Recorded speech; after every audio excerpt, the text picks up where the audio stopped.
let's back up for a second. What tells you that you can use, I know the directions say use L'Hopital's rule here, but in some problems it might just say find the limit. Let's focus up here. If it tells you to find the limit, it doesn't say use L'Hopital's rule, but you use it, there's probably going to be a point in there for you showing why it's appropriate to use L'Hopital's rule, because it doesn't work on every limit, right? You have to be able to justify that it's okay to use. So what here tells you that you can use L'Hopital's rule? Maggie? It's a fraction with the differential function on top and on bottom. That all sets up that like L'Hopital's rule would, the process of doing L'Hopital's rule would be able to be carried out, but even for functions that have that, not all of them does L'Hopital's rule apply. So we still need something else. 0 over 0. Yeah, this thing is going to go to 0 over 0, right? So if the top and bottom both go to 0, or if they both go to, when else is it okay?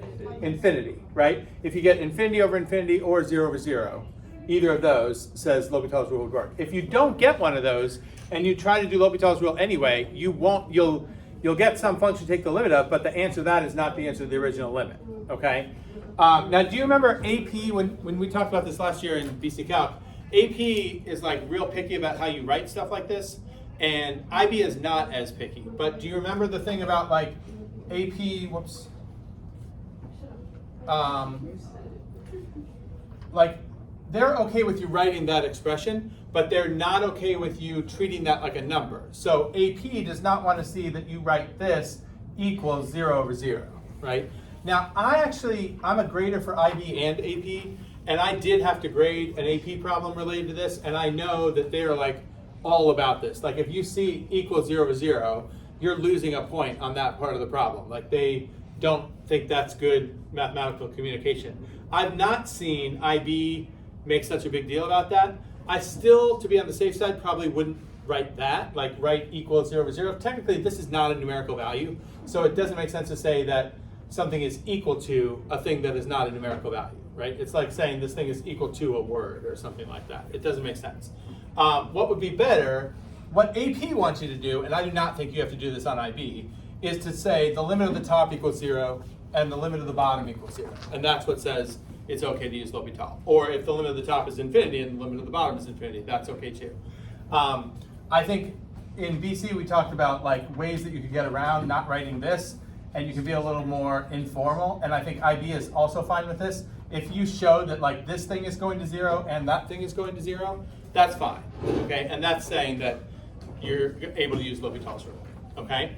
All right, so once we have that, the new limit that I should be finding here would be, on the top I need to take derivative of cosine x squared minus 1, so what is that?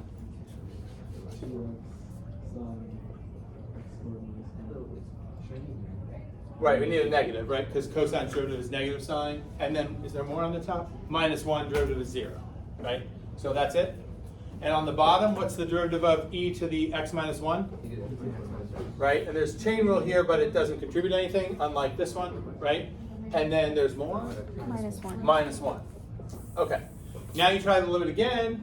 The top is going to go to negative 2 times 0. So the top is still going to 0, right? And the bottom, this part is going to go to 1, but then you're subtracting 1, so this goes to 0.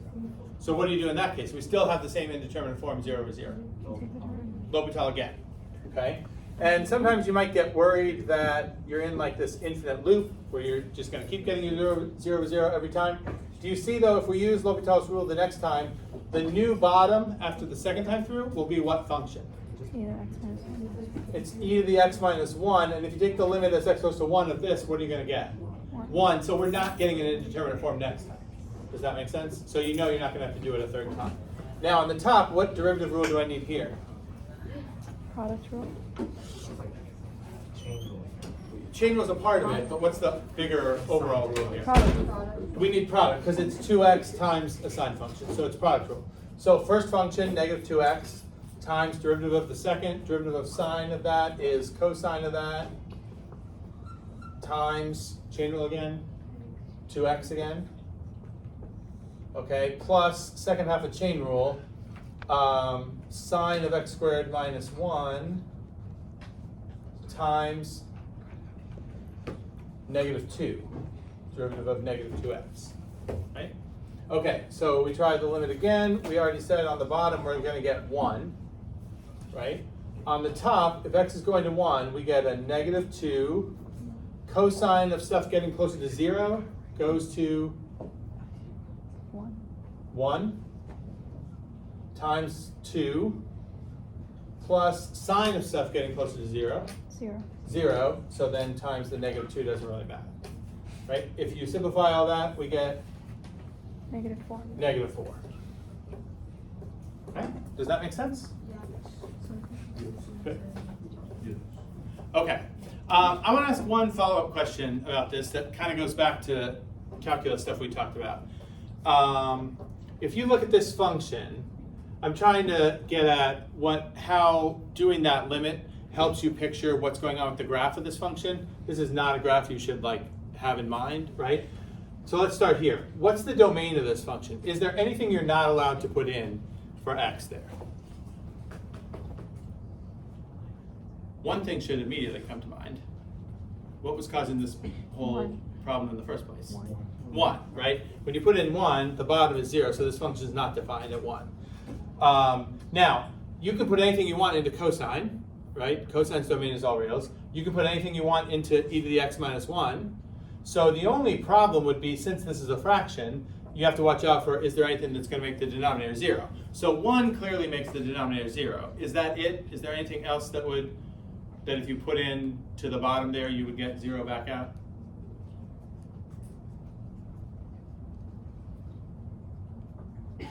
Is 1 it? Are you thinking the answer should be yes, but since I'm asking, it's probably not? Is that what's going on? No, 1's it. That's it. Okay, so, but since 1 is not in the domain, that means this function's not continuous at 1, right? Now, do you remember from calculus we said there's 3 different types of discontinuities, right? There's jump, what else? Infinite. Whole, and Infinite. what's infinite? What does that mean? A vertical asymptote. Asymptotes, right? So you have jump, asymptote, and whole. Can you tell from the work we've done on this warm-up, it's definitely not continuous at 1.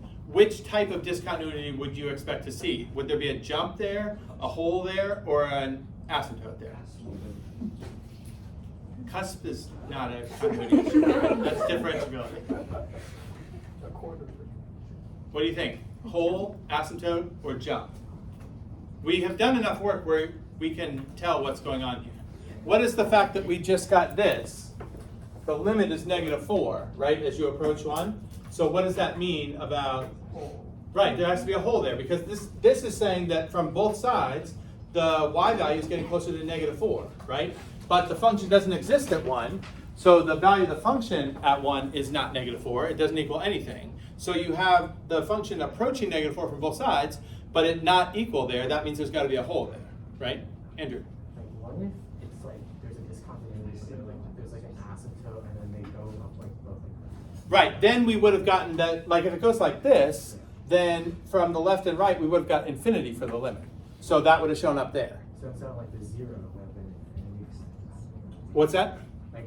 Why would you get infinity for that? If the function, so if you had something like this, right, and let's say that was 1, then our limit, as you approach from both sides, our limit would have been infinity. So we would have got infinity right here. Instead of a number, right? If we get a number there, that means that we should have a hole in the function if it's not continuous, right? If the function's continuous and we get a limit there, it's just equal to what this thing equals there, right? But we already knew this thing doesn't equal anything at 1, but its limit is still negative 4. So that means everything's great until you get to that point, and only that single point is missing, okay? If it was a jump, we would have left side equaling one thing, right side equaling something else, right? And if it's an asymptote, from either side, it has to be going to either infinity or negative infinity, right?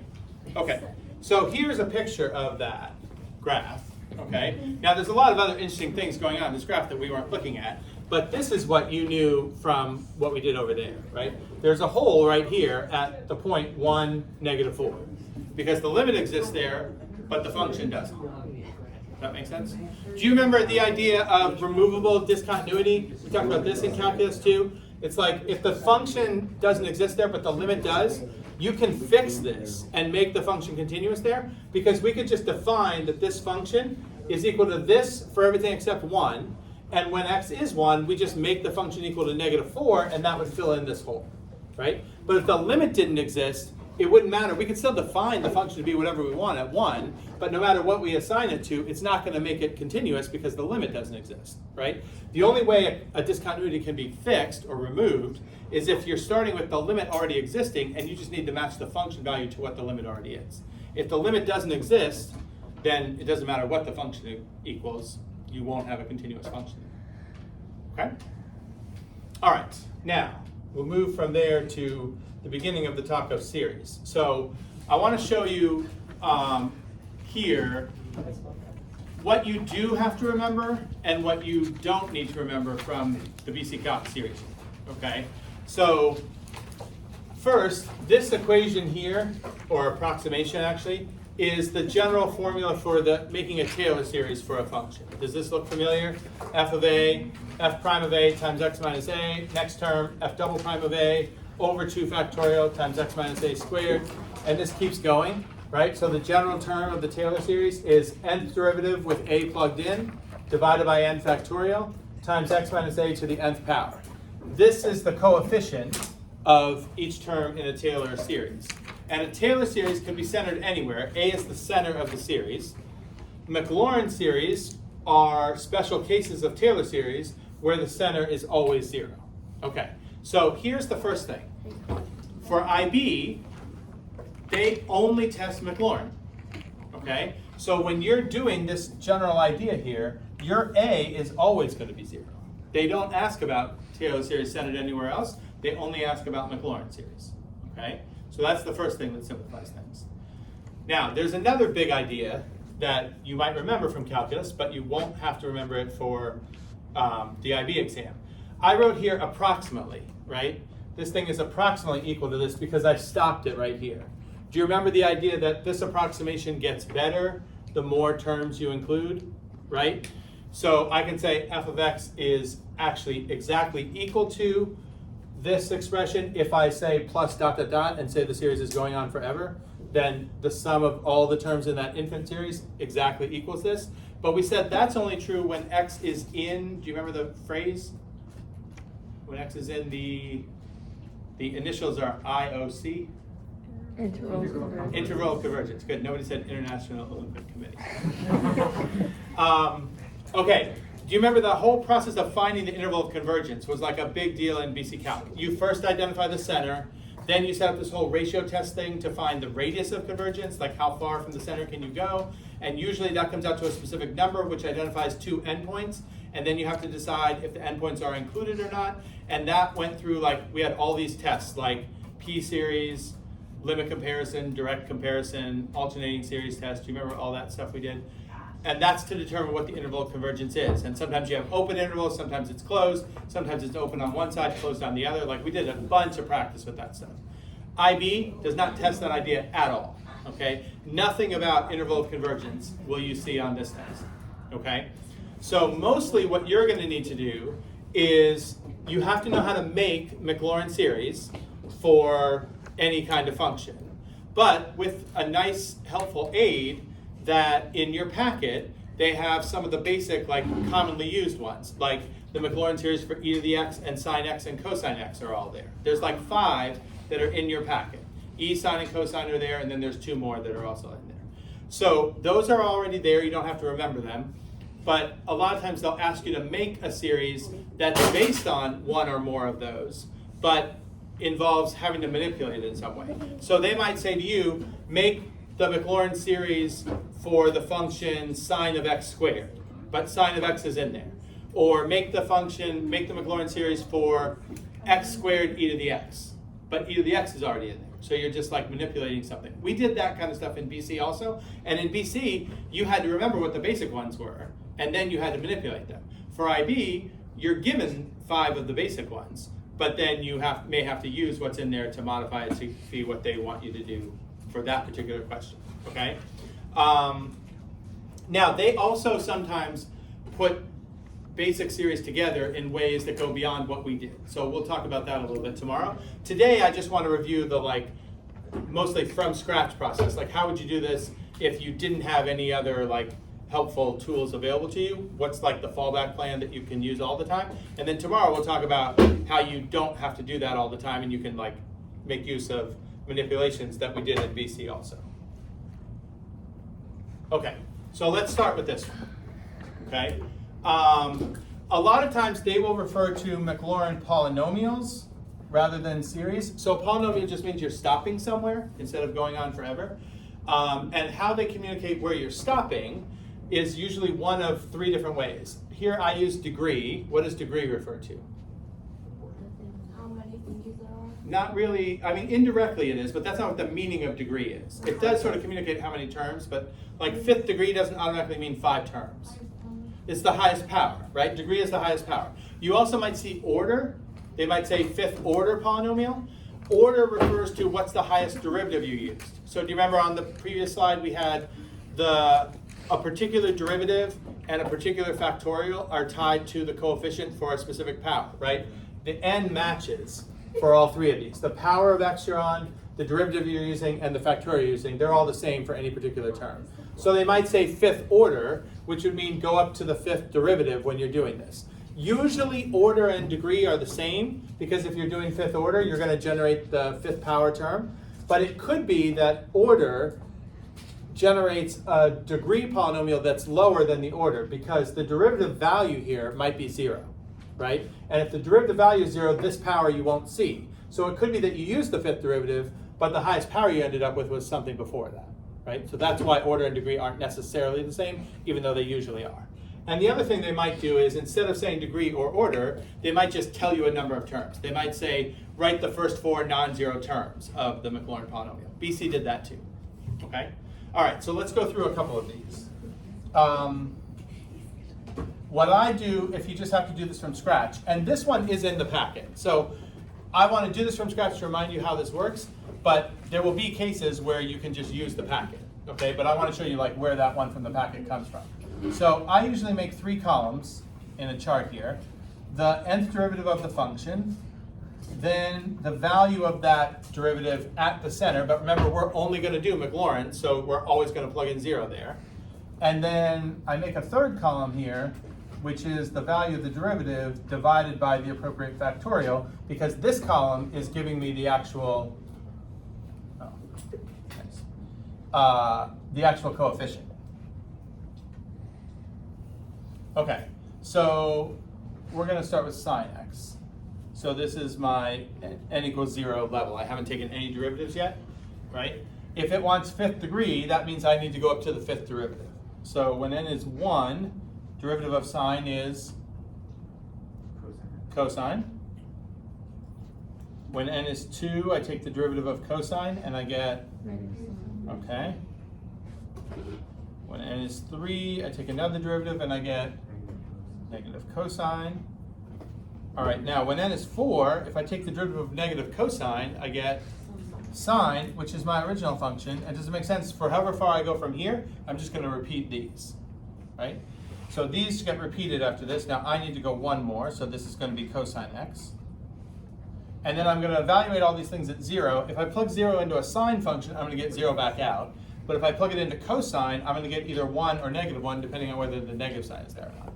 So this is going to be 0, 1, 0, negative 1, and that pattern is going to continue. Does that make sense? But the last column, the pattern will not repeat because I have to divide by the next higher factorial every time, right? So in the first two, you're dividing by 0 factorial and 1 factorial. Okay, first, do you remember what 0 factorial is defined to be? 1. Okay, and 1 factorial is also 1. So when you're dividing by the first 2 factorials, you're not going to change these values in any case, right? Because you're just dividing by 1 each time. But starting on n equals 2, you see a difference between what the derivative value was and what the actual coefficient is. So this one's going to be 0, but this one's going to be negative 1 over, what n am I on there? 3, so I should be dividing by 3 factorial, 6. So it's negative 1/6 there. The next one's 0, so even though I'm dividing by factorial, it doesn't matter. But the next one, on n equals 5, that negative 1 is divided by 1 120, 5 factorial. Isn't it 1? Isn't it just 1? Oh yeah, it should be, right? Thank you. Okay, are we good? And I don't have to go any farther because it only told me 5th degree. The n equals 5 row is what I'm going to use to make the 5th power coefficient. So now I could say over here, sine x is approximately, and I write out the polynomial with these coefficients. I can skip all the zeros, right? But make sure you keep track of the ones that you're not skipping, which power are they matched to. So this 1 goes with which power of x?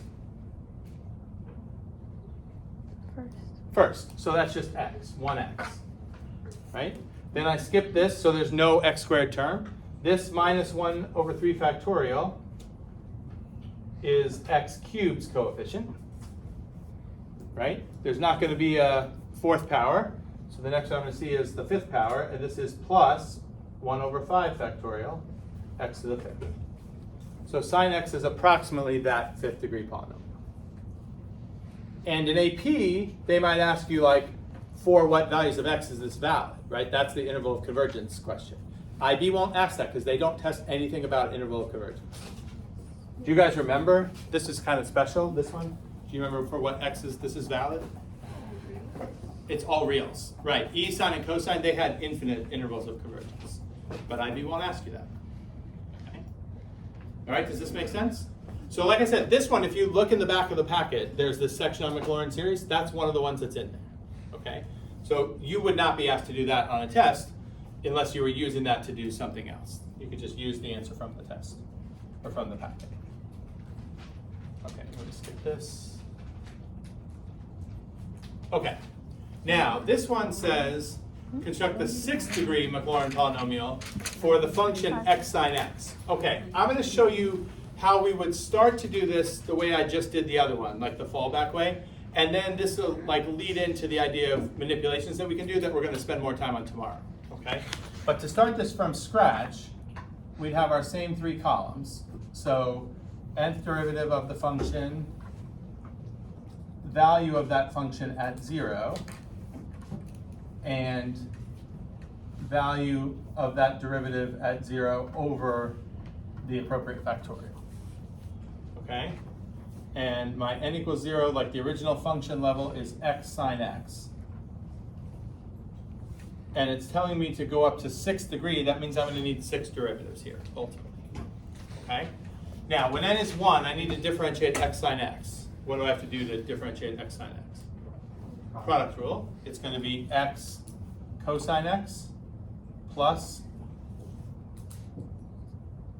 what's the other half of product rule? Sine x. All right, usually I like to go all the way down here and then fill in the other columns, but let's just see what we're doing here. If I plug in 0 into these first 2, the value of the function is 0 there, right? The value of the first derivative is 0 cosine 0 plus sine 0. Do you see that's also 0? So far I have nothing to show for, right? Okay, let's keep going. N equals 2. I need product rule on this, so that's going to be x times negative sine x plus cosine x, but then the derivative of sine is also cosine x. So I could combine these and I would get negative x sine x plus 2 cosine x. Right? Now that one, if I plug in 0, do you see for the first time I don't get 0 back. What do I get? I get 2, right? This is 0, but this is 2. Okay? So if I was starting to write my polynomial over here, x sine x, okay, the first, I don't have a constant term or an x term. The first term is the x squared term, but remember over here you have to divide by the appropriate factorials. The first 2 don't change, but this one does. This is 2 over 2 factorial, which means your coefficient is 1. So when I write the polynomial here that approximates x sine x, the first term of that is what? 1x squared. 1x squared. So it starts out with just x squared. Now that's a 2nd degree polynomial. I have to get a 6th degree polynomial. So I'm going to need to do 4 more derivatives here. Now I'm going to do a couple more, and then I'm going to show you, like, actually let's do this first. we already said sine x is approximately from the previous one, x minus x cubed over 3 factorial plus x to the 5th over 5 factorial, right? That was the last example. So now I'm trying to write the polynomial for x sine x. Well, do you see what happened to go from sine x to x sine x? You multiply by x. So if we have a MacLaurin polynomial here, and we multiply it by x, do you see I'm still going to get a MacLaurin polynomial? By the way, what makes it MacLaurin is we only have coefficients times powers of x, right? Other Taylor polynomials, you'd have powers of like x minus 1 or x plus 3 or something. If it's MacLaurin, it can only be powers of x because your center is always 0, right? But if I multiply a MacLaurin polynomial by a power of x, I'm going to still get a polynomial that is powers of x. So this still qualifies. If I multiply by x, I get x squared minus x to the 4th over 3 factorial plus x to the 5th over, no, x to the 6th over 5 factorial, right? If I multiply all those terms by x. And you see, so far, I'm matching that by what I did here. My first term is x squared. My next term is supposed to be negative x to the 4th over 3 factorial. I'm going to carry this out just that far, just so you can see that what we're doing here matches that manipulation. But in general, this would be easier. Like if you had to do this on the test, this would be in the packet, and you could just see how to manipulate the packet series to get x sine x and write this down, and you would skip this, okay? But there are going to be functions that they're going to ask you to make MacLaurin polynomials for that aren't based on things in the packet, and then you have to do this. That's why I want to make sure you're comfortable doing this first, okay? All right, let's do 2 more derivatives here. N equals 3. Take the derivative of this. I need product rule on this again, so that's going to be negative x cosine x minus sine x. And then the derivative of 2 cosine x is negative 2 sine x. So this becomes negative x cosine x minus 3 sine x. But you see when you plug 0 into that, what do you get? We get 0, which means my x cubed term should skip, which is what happened here. But my x to the 4th term, according to what I wrote already, should not be 0, right? So if I take one more derivative here, product rule on this, negative x times cosine's derivative is negative sine, so that's going to be x sine x, no negatives, minus cosine x, and then the derivative of negative 3 sine is negative 3 cosine. So if I combine terms, I get x sine x minus 4 cosine x. What happens when I plug 0 into that? I get negative 4, but that's not the coefficient because that derivative value has to get divided by 4 factorial. And 4 factorial, 4 over 4 factorial, do you see you can cancel the 4's there? And you would get negative 1 over 3 factorial. 3 factorial, or 6, right. And that is what my next coefficient was. So minus x to the 4th over 3 factorial. Negative 1 over 3 factorial is the next piece. And if I took 2 more derivatives here, darn, I don't have enough room, I can't do it. I would get these next 2 terms, right? The x to the 5th term is going to be missing, but the x to the 6th term will come out the way it did up here. X to the 6th over 5 factorial. Positive 1 over 5 factorial is the coefficient. Make sense? Okay, let me show you just one more before we go for today. Oops. Okay, sine squared. Now, if I start this says first 3 non-zero terms. So we don't know what degree it's going to turn out to be.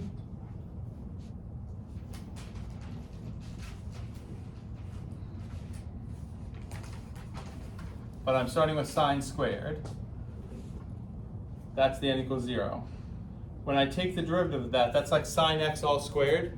Derivative of that would be 2 sine x times, chain rules involved here, cosine x. Now this one, if I take that and do another derivative, what rule do I need here? You mean I would need product rule. But you're right, this can be rewritten in a way that I don't need product rule if I write 2 sine x cosine x as sine 2x. Now what's the only rule I need? Chain. And you see the chain rule is only going to contribute multiplying by an extra factor of 2, which isn't going to complicate further derivatives, right? You just have an extra constant there each time. So like the n equals 2 row here, derivative of sine 2x would be 2 cosine 2x, right? And then the next one, n equals 3, derivative would be negative 4 sine 2x. And then I would have negative 8 cosine 2x. Now let's see, when we plug in zeros here, this is 0, this is 0, this is not, that's 2, but this is back to 0. This is not, that's negative 8. So right now I have 2 non-zero terms, right? Not quite enough, I need 3. But I can write down what the first 2 of this would be, right? Remember, these don't change. This gets divided by the appropriate factorial, so this is going to be 1. This is still 0. This is negative 8 over 4 factorial. What is that? 4 factorial? So negative 8 over 24. What does that simplify to? 1/3. So this is sine squared x is about x squared minus x to the 4th over 3. And then we need to go probably 2 more derivatives before we get the third non-zero term. Does that make sense? Now I'm going to show you another way to do sine squared based on stuff that's in the packet. We weren't using the packet here, but I'm going to show you another way to do this using the packet tomorrow. Okay? All right.